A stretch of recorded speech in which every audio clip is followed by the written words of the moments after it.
बिस्मिल्लाहिर्रहमानिर्रहीम। अस्सलाम वालेकुम। मैं हूं उमर इनाम। इमरान खान साहब का खौफ उनके सियासी और गैर सियासी मुखालफिन पर पूरी तरह छाया हुआ है और उनके मुखालफिन एक लम्हा करार का नहीं ले पा रहे हैं। एक नई मुहिम पीटीआई और इमरान खान साहब के फॉलोअर्स, वोटर्स, सपोर्टर्स के खिलाफ पाकिस्तान भर में जारी है। इसके ऊपर बात करेंगे और इसके साथ साथ 11 मुहिब्बान वतन पाकिस्तानियों पर पाबंदी आयद की गई है। वो 11 खुश नसीब कौन से हैं जिनको इस दफा फिर गद्दार का सर्टिफिकेट दिया गया है?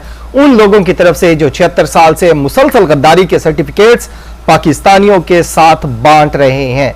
और तीसरी जो खबर है वो जलील अब्बास जिलानी साहब जो एम्बेसडर थे यहाँ वाशिंगटन में पाकिस्तान के, इसके अलावा हमारे फॉरेन सेक्रेटरी रहे पाकिस्तान में, उनके करीबी ज़राए कुछ चीज़ें कंफर्म कर रही हैं। मेरा चूँकि जिलानी ख़ानदान के साथ थोड़ा सा राब्ता है, मुल्तान के और बहावलपुर के ये जो जिलानी हैं, तो कुछ चीज़ें मैंने जलील अब्बास जिलानी साहब के हवाले से निकाली हैं, तसद्दुक़ जिलानी साहब के हवाले से भी, क्योंकि ये दोनों नाम जो पहली दौड़ थी 3 लोगों की जिन्होंने प्राइम मिनिस्टर बनना था, उसमें ये तीनों शामिल थे। उसके बाद जलील अब्बास जिलानी साहब मोस्ट फेवरेट थे। ऐसा क्या हुआ है कि जलील अब्बास जिलानी की जगह अनवारुल हक काकर को लाया गया है और अनवारुल हक काकर साहब पे भी हल्की सी बात करेंगे। सबसे पहले अगर हम बात करें इमरान खान साहब के खौफ की, जो उनके सियासी और गैर सियासी मुखालफिन को पाकिस्तान में चैन का एक पल भी नहीं दे रहा। बात यह है कि पिछले 1.5 साल से जब इमरान खान साहब को हटाया गया तो उसके बाद हमने 25 मई को देखा, अप्रैल में 9 अप्रैल की रात, 9 और 10 अप्रैल की वो भयानक तरीन रात थी पाकिस्तानी तारीख की, जब मोहब्बतों को नफरतों में बदला गया, जब अकीदतों को नफरतों में बदला गया, दुश्मनियों में बदला गया। वो 9 और 10 अप्रैल की जो रात थी, उसके बाद मई में हमने देखा 25 मई को अपने ही निहत्ते शहरियों पर वो तशद्दुद किया गया कि हमें गजा और श्रीनगर भूल गया। मैं बतौर पाकिस्तानी सहाफ़ी कवरेज कर रहा था डी चौक को। मैं वो रात नहीं भूल सकता जब एक लम्हा भी सुकून का नहीं गुजरा और सारी रात बम्बारमेंट होती रही। वो जो शेल्स थे वो फेंके जाते रहे। ये नहीं देखा गया कि जो मुजाहिरीन पुरअमन वहां इमरान खान साहब का वेट कर रहे हैं, क्योंकि 26 की सुबह इमरान खान साहब ने पहुंचना था, वो केपीके से आ रहे थे, उनके साथ छोटे कमसन बच्चे भी थे, यानी 1 साल से कम उम्र बच्चे भी थे, और उनके साथ 80 साल से ज्यादा के पाकिस्तानी बुजुर्ग भी थे। लेकिन सारी रात हजारों शेल्स उनके ऊपर आंसू गैस के फेंके गए। वो बदतरीन रात भी पाकिस्तान ने देखी। उसके बाद फिर अब 1 साल पूरा बदतरीन गुजरा। उस दौरान हमने बार बार इमरान रियाज खान की गुमशुदगी भी देखी। फिर हमने अरशद शरीफ का बहमाना बेवतन वहां पर जो उनकी शहादत की गई कीनिया में, वो भी देखी। और इसके अलावा बहुत सारे मजालिम देखे। लेकिन 9 मई को एक दफा फिर ये सारे मजालिम दोहराए गए। उसके बाद भी आप देखें कि मुसलसल जो रियासत पाकिस्तान है, 12,000 गिरफ्तारियां तो सिर्फ रियासत खुद मान रही है कि हमारे पास 12,000 पीटीआई का कारकुन गिरफ्तार है। 12,000। आप एक लम्हे के लिए सोचें कि ये वो 12,000 लोग हैं जो दहशतगर्द नहीं है, ये वो 12,000 लोग हैं जो गद्दार नहीं है। इनका सिर्फ एक ही कसूर है कि ये इमरान खान को सपोर्ट करते हैं, इमरान खान को वोट करते हैं, इमरान खान को अपना लीडर मानते हैं। लेकिन उनके मुखालिफ, जो मैं लफ्ज इस्तेमाल कर रहा हूं, सियासी और गैर सियासी मुखालफिन, उन्होंने बेहमाना तशद्दुद किया, रियासती दहशतगर्दी का इस्तेमाल किया गया। लेकिन उसके बावजूद पीटीआई ने, इमरान खान साहब के वोटर्स और सपोर्टर्स ने और बजाते खुद इमरान खान साहब ने सरेंडर करने से इनकार कर दिया, जिसकी बुनियाद पर अब एक नया सिलसिला शुरू किया गया है। पिछले 72 घंटों से, यानी 9 अगस्त की रात से एक नया सिलसिला शुरू किया गया है गिरफ्तारियों का और रियासती दहशतगर्दी का, रियासती तशद्दुद का। बहुत ज्यादा छापे मारे जा रहे हैं। सबसे ज्यादा जो निशाना बनाया जा रहा है पीटीआई वालों को वो इस्लामाबाद कैपिटल टेरिटरी, उसके अलावा पंजाब और केपीके है। यहाँ पर हजारों छापे मुसलसल पड़ रहे हैं पिछले 72 घंटों से। और यह सिलसिला इसलिए शुरू किया गया है क्योंकि इमरान खान साहब अटक जेल में सरेंडर नहीं कर रहे और उनके लोग बाहर सरेंडर नहीं कर रहे। 14 अगस्त को पीटीआई का प्लान था। शाह महमूद कुरैशी ने एक प्रेस कॉन्फ्रेंस की, एक मीडिया उस पर वो गए वहां उन्होंने कहा कि पीटीआई भरपूर अंदाज में रैलीज की सूरत में 14 अगस्त को मनाएगी। ये वो बयान था जिसने फायदा देने की बजाय नुकसान दिया और पीटीआई पर एक दफा फिर क्रैकडाउन करके जुल्म और तशद्दुद के पहाड़ तोड़े जा रहे हैं।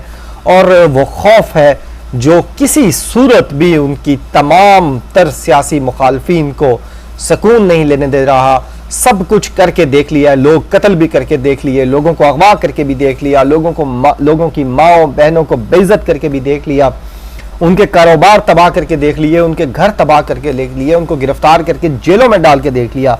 लेकिन लोग सरेंडर करने को जनाबे वाला तैयार नहीं है, जिसकी बुनियाद पर अब ये बदतरीन जो लहर है नई तशद्दुद की ये जारी की गई है ताकि 14 अगस्त को किसी भी रैली में बाहर सियासी और गैर सियासी किसी रैली में किसी जगह पर पीटीआई का झंडा नजर ना आए।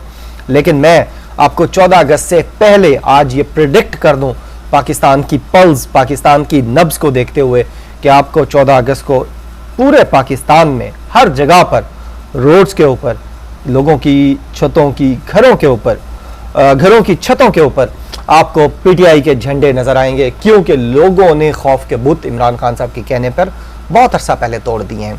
अब जो दूसरी स्टोरी है, 11 पाकिस्तानी हैं जनाब, जिसमें से अक्सरियत इस वक्त पाकिस्तान में मौजूद नहीं है। इन लोगों पे पैमरा ने पाबंदी लगाई है आज कि इनको नेशनल टीवी पर नहीं लिया जा सकता।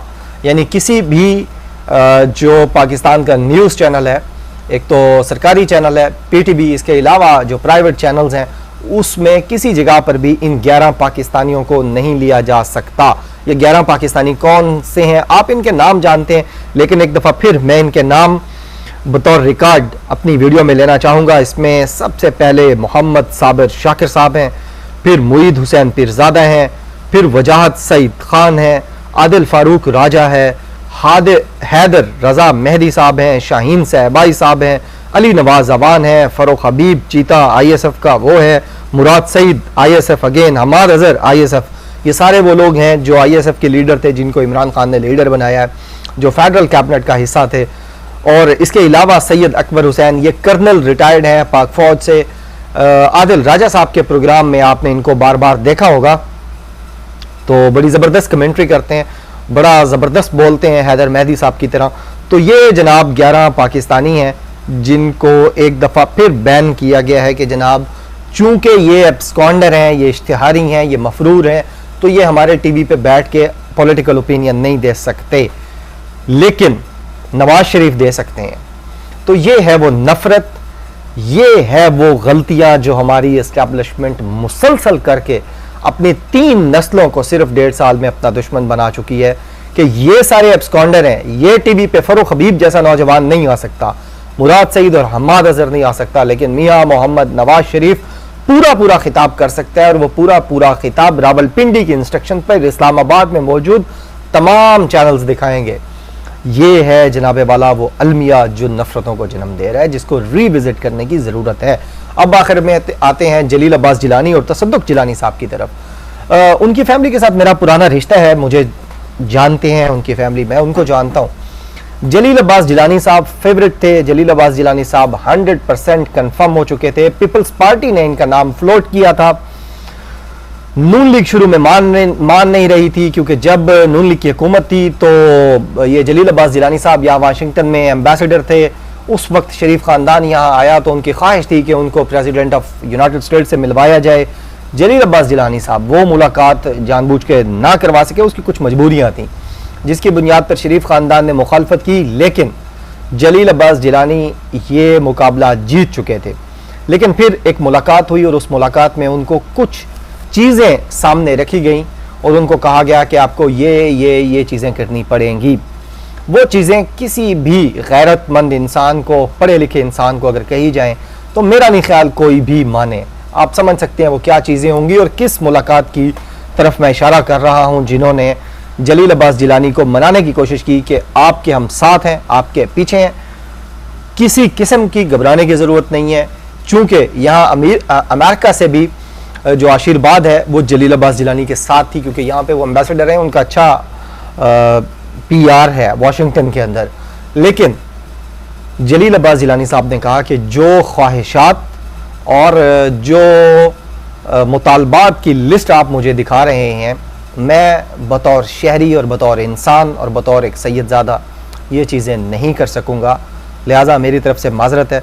आप अपना कोई देख लें। तो फिर एक दिन का टाइम लिया गया और उस एक दिन में बहुत सारे इंटरव्यूज़ हुए। तकरीबन 4 नए लोग शामिल हुए इंटरव्यू की इस दौड़ में, जिसमें सादिक संजरानी भी थे, बलूचिस्तान से एक और नाम भी थे, जाम कमाल साहब का भी इंटरव्यू हुआ, अनवर काकड़ का भी हुआ। तो उस दौरान फिर फैसला साजों को लगा कि अनवर काकड़ बेहतर हैं। अनवर काकड़ का आप सबको पता है कि वो बलूचिस्तान से उनका ताल्लुक़ है और ये कोई ढकी छुपी बात नहीं है, प्रो एस्टैब्लिशमेंट है। एस्टैब्लिशमेंट के कहने के ऊपर प्रोग्राम्स करवाते रहे हैं, यूथ को इंगेज करते रहे हैं। बलूचिस्तान में ब्लंट हैं, बोलते हैं, खुल के बोलते हैं। बलूचिस्तान की महरूमियों का इनको पता है, बाहर से पढ़े हुए हैं।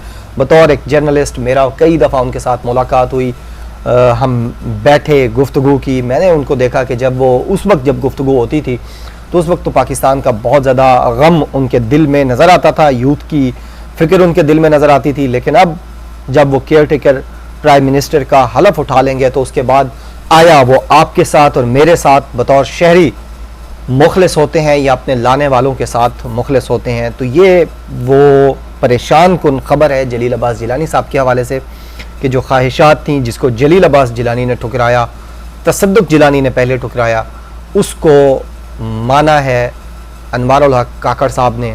तो देखते हैं अब सूरत हाल किस तरफ जाती है। अगर तो पाकिस्तान के आइन की, पाकिस्तानियत की कदर की गई तो पाकिस्तानी भरपूर इज़्ज़त देना जानते हैं, और अगर मोहसिन नकवी पार्ट 2 बनने की कोशिश की गई तो यही मैदान है, यही घोड़े हैं, और ये जंग जो पिछले 1.5 साल से जारी है, ज़ाहिर है पाकिस्तानी इसको जारी और सारी रखेंगे। मुझे इजाज़त दीजिए, अपनी दुआओं में लाजमी याद रखा कीजिए, अपना फीडबैक लाजमी दीजिएगा मेरी वीडियोज़ को, मेरे टॉपिक्स को बेहतर करने के लिए। आप क्या समझते हैं, क्या चीज़ें, किन चीज़ों की कमी है इसके अंदर जो बेहतर की जा सकती हैं। बहुत शुक्रिया। अल्लाह हाफ़िज़। पाकिस्तान जिंदाबाद।